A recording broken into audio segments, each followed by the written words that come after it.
up to my Immortal Ridahs? This your boy Trent, better known as Alex Kane, also known as Uncut. Either way you want to put it, I am what I am, and what I'm not, I never try to be. Today we sitting here with Mr. Green, and I got a special host, Chuck.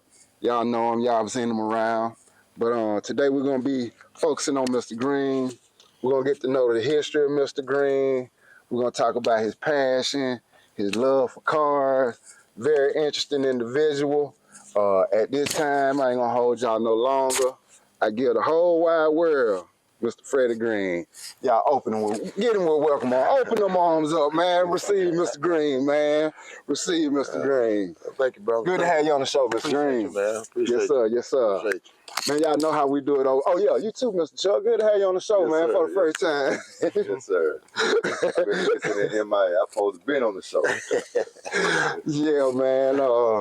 I'm bringing something new. We got us a guest appearance, but y'all already know how it go, man. We finna do this thing on Garage Gossip. First off, Mr. Green, tell them a little bit about yourself, man. Don't touch on none of the important subjects that we're gonna talk about. Freddie, he don't really need an introduction. No introduction. Internationally known. He been racing since he was about 2. And he started fighting when he was about 7. They don't know that side. We're gonna say that one for the other channel. Yeah, we're gonna say that for the other channel. Yeah, he don't really need an introduction. You go away to China and might bring up Freddie now. They're gonna know it. They say when you they say when you got a person and you have to say their first and their last name together, they're pretty important. So they're Freddie Green. So you already. I learned Freddie Green name when I learned the ABC. All right, Mr. Freddie, we're gonna start this thing out. We'll get your motor running. We pretty much just getting in there. We cranking the car up, and we just gonna go over the emotion real quick. Okay. First things first. What is your dream car? My dream car is a 1966 Chevy Impala. 66 Impala. With a big block. That's with square tail lights. Yes. 65 had the round one. Right. Big block. 396, 454, it don't matter. 572. Oh, woo. Yeah. You're going to do some work to it. Of course. QA1 suspension. Okay, Whole man. 9 yards. Yeah. Come on, keep it cool. What transmission you putting in it? Probably run a Turbo 400. Okay, then. Rear end? 9 inch. That's my dream car. I got you. You want rims on it or you want it? Put them folds on there. Put them folds on it. Yeah. What color? Either white or Viper red. I got you. I got a question about your dream car. Why a 66 Impala and you got everybody else's dream car sitting in your shop? It works out that way. You know, like if you rewind the hands back of time, those cars I wanted since I was a little kid. Mm-hmm. Now, since I had these cars 20, 30 years, you know, my mind kind of changed a little bit. You want something that you ain't never had before. Gotcha. Yeah. Gotcha. Well, I got a 68. Yeah, my cousin got a 69. I think. Yeah, I was 66 though, at 572. Yeah. What's your favorite car movie? Or it could be a car that was in a movie, and why? Gone in 60 seconds. Eleanor. And I'm not a Ford man, but Eleanor was something serious, you know what I'm saying? All right, Garage Gossip. We're going to start asking that question. Let me ask you this question right here. I'm pretty sure you know what's next. The new one or the old one? What I like the best? No, the new Gone in 60 Seconds with Nicolas Cage or the old Gone in 60 Seconds? Nicolas Cage. So you like the gray? Yeah. You know they got 2 movies. I didn't know that. Yeah, they got 2 movies. I didn't know that. Man, nobody never know. I didn't know it that. till this show. Everybody gonna be familiar with this. You the 3rd person that I interviewed, and everybody say Gone in 60 Seconds. Gone in 60 seconds, man. I like it when they outrun the helicopter. Yeah, with man. the NOS. Yeah, they did in one of those movies. A guy corrected me in my comments. 1972. Yeah. I think they did one, and they did the yellow Mach 1 Mustang. Oh, yeah. Yeah. So Gone in 60 Seconds, man. If y'all haven't seen it, y'all need to go watch Gone in 60 Seconds. Both of them, both movies. Why you choose that movie? Why you choose that movie in that car? That movie fascinated me. Like when y'all run the helicopter, Right. and when the pilot say, you know, we have an eye on him, and then he said he's gone. Gone out of there. I'd run the helicopter. So yeah, that part got me. I got you. I got you. I like Gone in 60 Seconds, man. I think that particular car, that's probably, I would say, my favorite Mustang, though. Mine too. Yeah, if I had to choose a Mustang, that would be my favorite. If I had the money to buy one, that's what I'd buy. Yeah.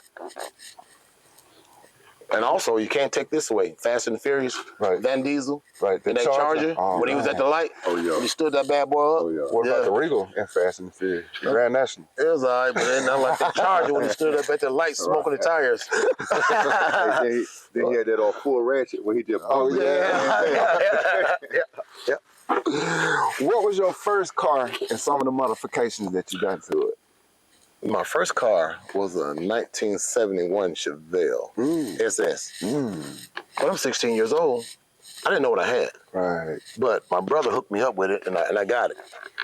And me and my mom put the motor in there. Oh, for real? That was wild, yeah. So it didn't have a motor in it when you got it? It had a motor in it, but the dude wanted the motor back. So I bought a station wagon, a 1969 station wagon, and pulled the motor out the station wagon, took the motor out the Chevelle, and placed the motor from the station wagon in the Chevelle where my mom's at. My mom was a gangster. Wow. Yeah. So how did you acquire the Chevelle? Well, I wanted a car. My brother told me that we can build a car because I didn't have much money, right? And so he hooked me up with the station wagon. I bought it from his wife's cousin. And then I bought the Chevelle from his wife's cousin in Alpine. So that's all I How had. much you had gave for that Chevelle, you remember? $200. Man, good old days, man. Some good old days, man. And it had the hood on it, the SS spoiler hood on it, the shifter in the floor. Yeah, man. Man. Man. Yeah. $200. Yeah, man. I didn't know what I had, man. Yeah, now they want arm and a leg for them cars. Both legs. What was the biggest, changing the motor, that was about the biggest modification that you did to it? Yeah, change the motor transmission. That was it. Right. And she was ready to go. It was tough, too. Yeah. What happened to that car? I sold the gear walls, man. I let gear walls beat me out of it. Walls slicked me out of Did it. he give you less than $200 He gave me what I told him I wanted for it, so he did right. And then he came back by my house about a month and a half later, painted it, put rims on it. I'm like, oh. Yeah. This is what it could have looked like. That's what it could have looked like, yeah. How long you had kept it? I had about, I kept that car like 3 years. Okay. Yeah. Yeah. See, I needed money. I was getting out of high school. I was going to North Carolina to start school welding, and I needed the money. Right. So I just sold my stuff and took off to North Carolina. What through your years of working on cars or dealing with cars, what do you think may have been your most challenging job? It's kind of that's a two-sided question. Man, we got time. One side of it, when you don't have much money and you're trying to race, you know what I mean, you have to make things work. Right. And through that period, I learned that you can make a lot of stuff work. But then when God blessed me and I got more money and I started buying better parts, you know, things got better. Right.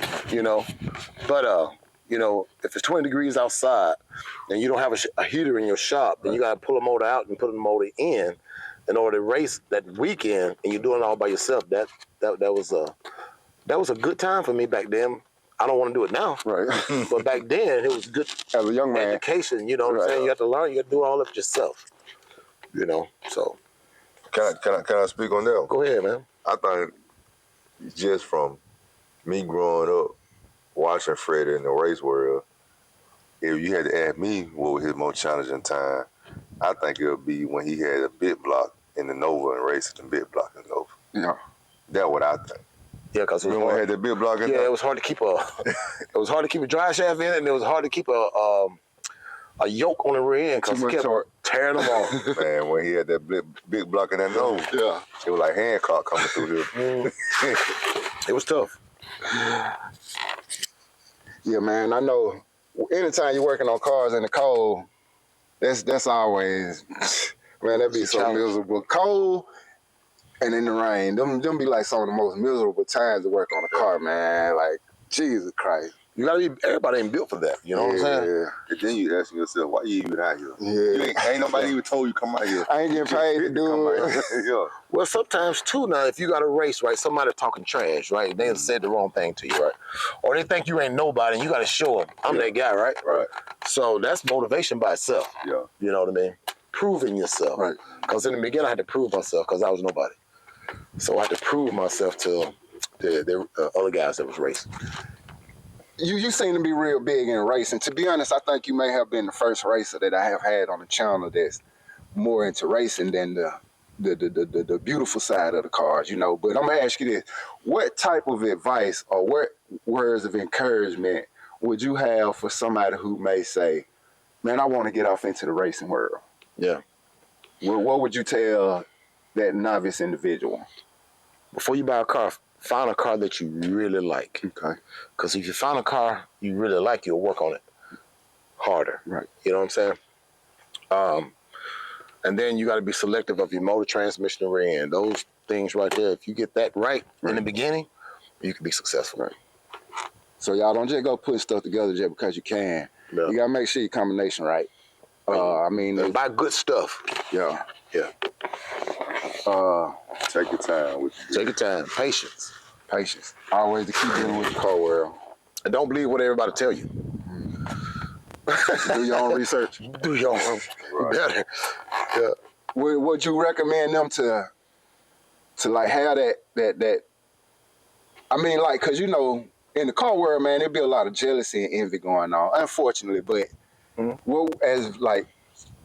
as far as say they don't know how to work on a car, what would you recommend for them? Say, man, you find you one particular mechanic, or because you know some people be like, man, I don't want your car to outdo my car. Right. You know, you have to be realistic too, though. You know, that term, stay in your lane, Right. that's a real term. Right. So if you can't work on a car, well, I have friends that couldn't work on a car. And my advice with them is learn how to work on your own car. Or they have a lot of money.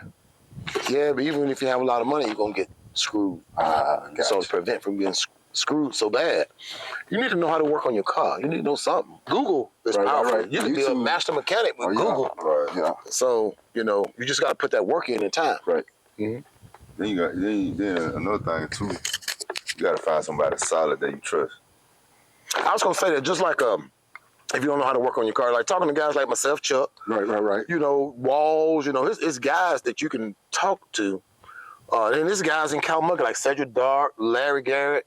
It's a lot of guys that you can talk to, you know, to learn stuff. You know what I mean? Just don't go right there and buy something and think you're going to put it together and be that guy. Be on top. You know, talk to guys, you know what I'm saying? And figure out what direction you want to go. Gotcha. Yeah. Cause sometimes it ain't all about having the most money. It's about having more knowledge. Mm-hmm. Yeah. Skill beat money every time. Right. What initially sparked your interest into cars? I've been liking cars since I was a little boy, man. Right. I was just like leaving like the Hot Wheel cars. Yeah. I would get the Hot Wheel cars with the big tires on the back. Right.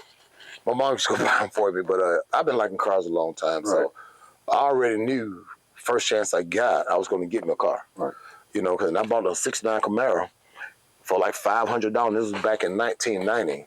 And that thing had a tree growing up in the trunk and a tree growing up in the inside. So me and my brother cut the tree out for me, and we drug the car out. Right. So the car is out there now. I show you the car today. This is 1990. What is it, 2025? Still got it, yeah. Wow. Mm-hmm. That car been into a lot of wars, too.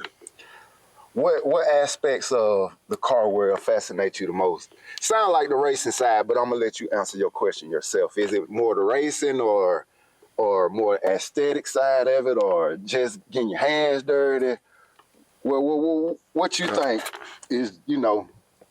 People having all of these different opinions, and everybody know everything, right? Right. And so when you get to the track, you got to put up a shut up, right? So doing a burnout through the crowd, because at Camp Hill, you got crowd on this side, that side, and in the middle. And you got to burn out through everybody. And half of them with the other guy, half of them with you. Yeah. And then the lights, you got to watch the lights when the lights fall, and then whatever they know or whatever you know, you got to display it. Right. So I like that side The of it. competitiveness of it. Yes, sir. Knowing the game. If a man say he can whoop you, his next job is he need to We had a little small technical difficulty, but you know we back. You know we like to run this thing all the way through, no cuts. We like to keep it real raw and uncut as possible, but after a little technical difficulty, we back with this thing, and we're gonna pick up where we left off. Are you drawn to a particular style of cars, like muscle cars or low riders, or just strictly racing, or you just like it all? I kind of like it all. Right. Yeah, because I even the don'ts. Right. I like those. I like the new cars. I like the old school. I like all of them. Right. I got you. I'm a car guy. You know That's about where I am with it. Red rods, all of this. I don't like those. You don't like red rods? Oh, man. We're going to have this talk off camera. Okay. But you talk me into it.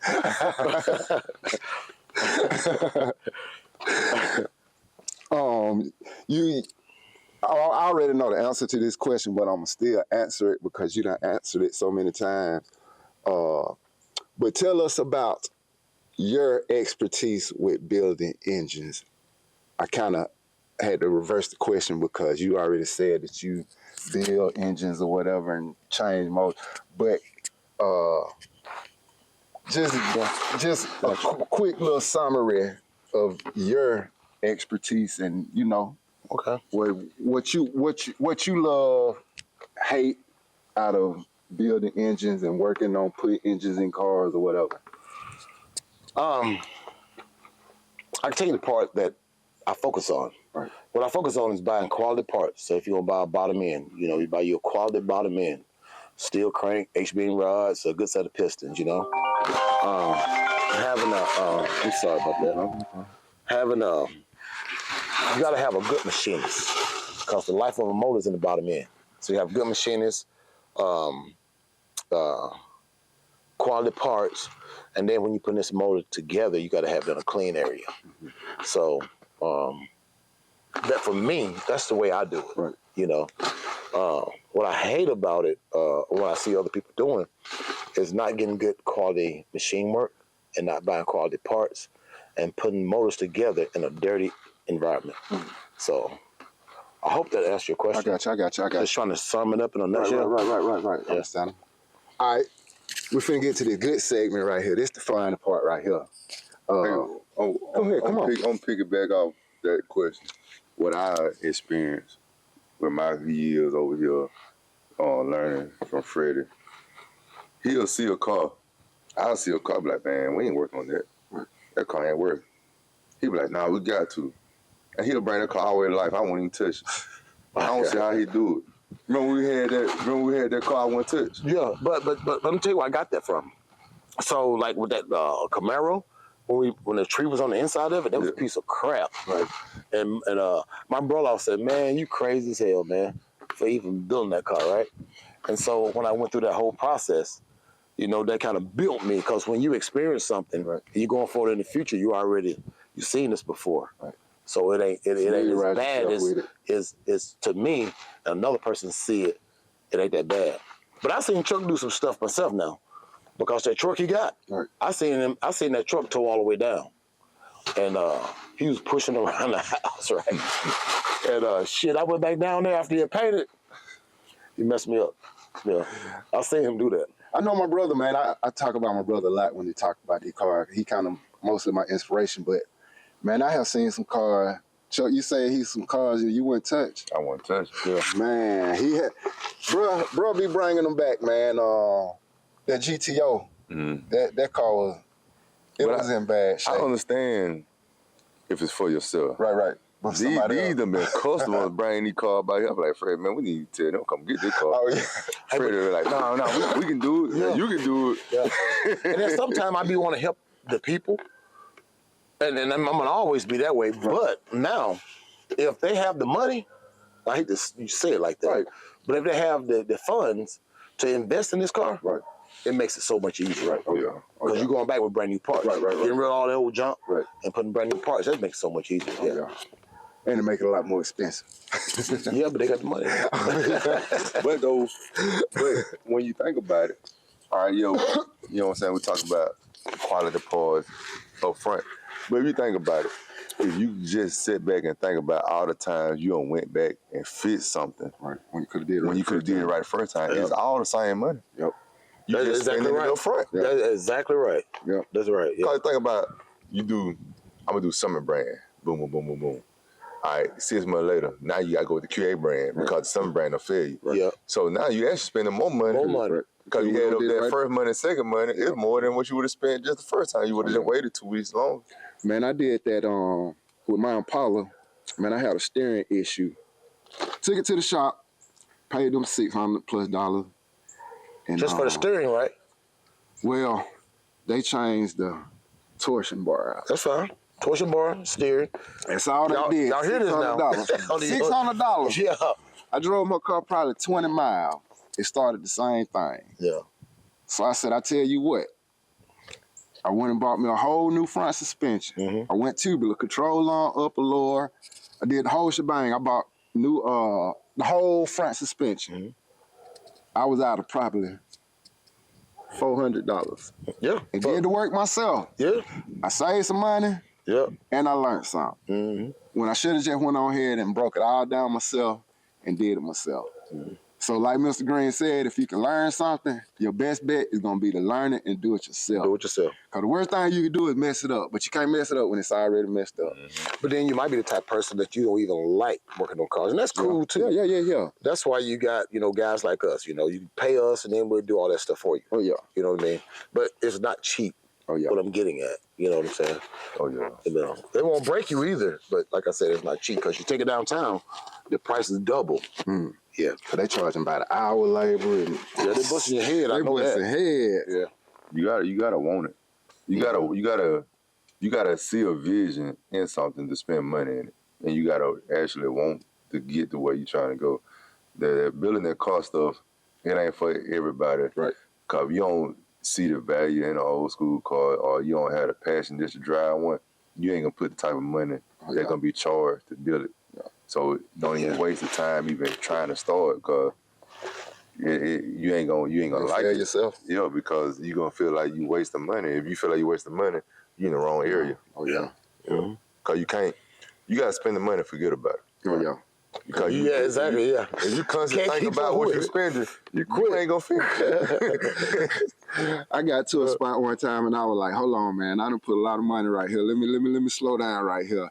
And that project still sitting where it's at when I realized that I was spending too much money on it. But I started spending other money on other projects. So, I mean, like you said, man, the car game, everybody doing it. Don't get me wrong. Yeah. Everybody doing it. You gotta want it. Oh, yeah. You gotta wanna do it, yeah. You gotta want it. You gotta want it. Let me ask you this question. Turbos or supercharged? I like both of them. You can only pick one. You can only pick. What I'm gonna do with it? I'm gonna have it for the street or the track.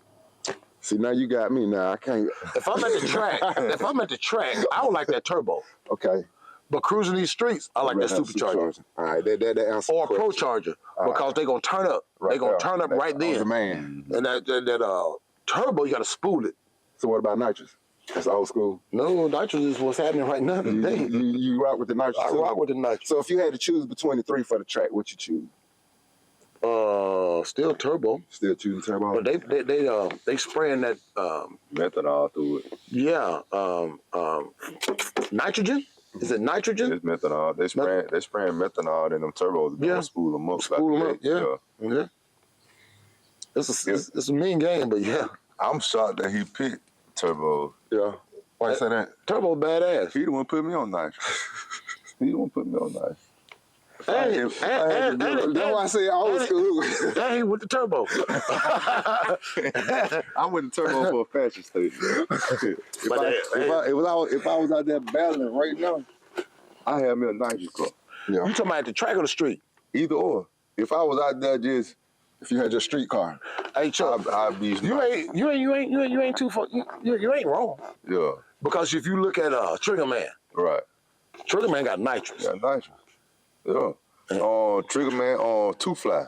Two Fly. Yeah. With his race don't, not his street don't. What is it? Summer in Miami or winter in Miami? Yeah. That's a nitrous car. Big block nitrous car. Yeah. And he tan don't messed up. Yeah. But see, really, we can run with them guys. We just haven't been. Yeah. I've really been holding myself back. But we can run with them guys, though. Right. So maybe we might go back. We got a car over here. Right. If I can talk Chuck into it, we'll see. We got a couple cars right here. Yeah, Is this SBR Racing? yeah. That's be all right. Okay. I guess I should have introduced it as that then, huh? Most of them I already know. Yeah. Right. It too hot here. It came to one. Yeah, I got you. I ain't out here no more. I got old now. I talk him down now. Oh man. All right, we finna get into this segment called Motor Mouth. Right. What we do on Motor Mouth, I'm gonna throw five questions at you, and you got 5 seconds to answer one question. All right. First question: in what year did Chevrolet introduce the Nova? 1966, 62. 62. Okay. Wrong. Question number 2: the Nova was built to compete with what Ford car? Falcon. Ford Falcon. Yeah. You didn't know that, didn't you? I'm learning. Hey, my notepad right here. These 2 cars are considered the pony cars for Ford, and those 2 cars would be, One Mustang. one of them is the Mustang. Got And another one. oh, you gotta help me. 5 seconds. Bird. Thunderbird. The Thunderbird. Thunderbird. The Thunderbird and the Yeah, Mustang would yeah. be the 2 pony cars Yeah. for Ford. I didn't know that either. Yeah. Question 4: what does Mopar stand for? I know it's a Chrysler. No. Dodge. Mopar Dodge, right? I'm gonna give you a hint. You need these to make the car run. Motor. And parts. Motor parts. Motor and parts. Oh, That's cool. what Mopar stands for. Motor parts. What they say? Keep it simple. Yeah. Motor parts. Our last question on Motor Mouth. In what year did Chrysler introduce the Mopar brand? Was this Well left. was the year they won the 500? What year was that? Was it 69? Well before then. 63? Well before then. Damn. About 30 years before then. You got me. 1930. 1930. 1930. I didn't know that. 1930. So how long you been racing, Mr. Green? Since I was real racing, since I was 21. 21. But I always raced You since I always. was 16. So how many years is that? No, we ain't gonna put him on. Yeah, don't put me on blast. It's over 35 years though. I put it that way. Oh yeah, I got you. During your racing career, what was the most funnest part of your racing career? When you had the most fun doing what you do?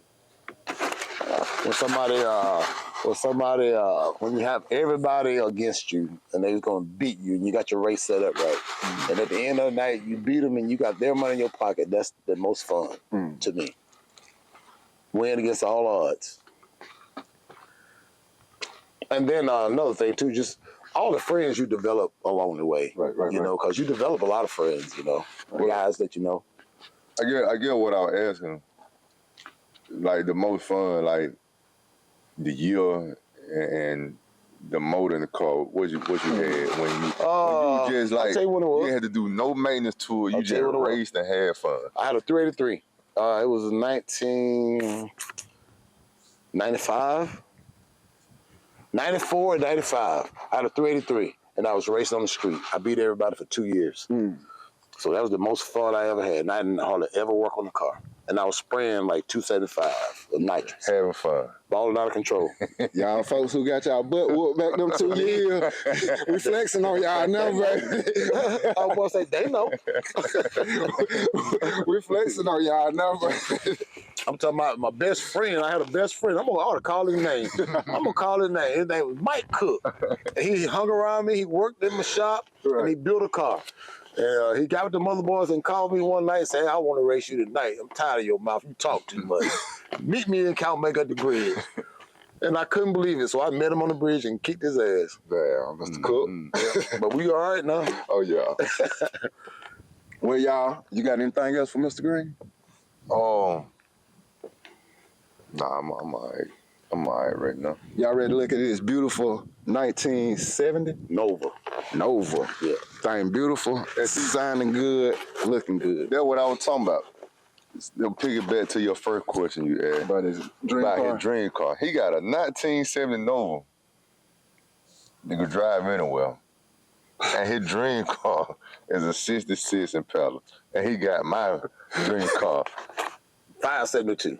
And he let me drive it one time. I ain't been able to drive it since. I made it sound better than he could make it sound good.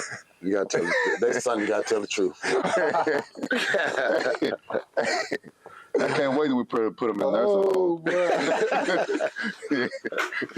Me and your kid gotta have a long talk. I got to have this one here. Yeah, I can keep it. Just let me come drive it. Well, y'all, I hope y'all enjoyed it as much as we did. We're going to consider this a route. I sure do appreciate you, Oh, Mr. yeah, Green. yeah, Sure man. appreciate you. Appreciate you, Brother Yes, Chuck. sir. Yeah. Y'all, we finna go look at this car. I see y'all. Oh, yeah. That's all right there, bro. Yeah, man, the ride got to be fun, man. I can't wait to watch it. Oh, yeah.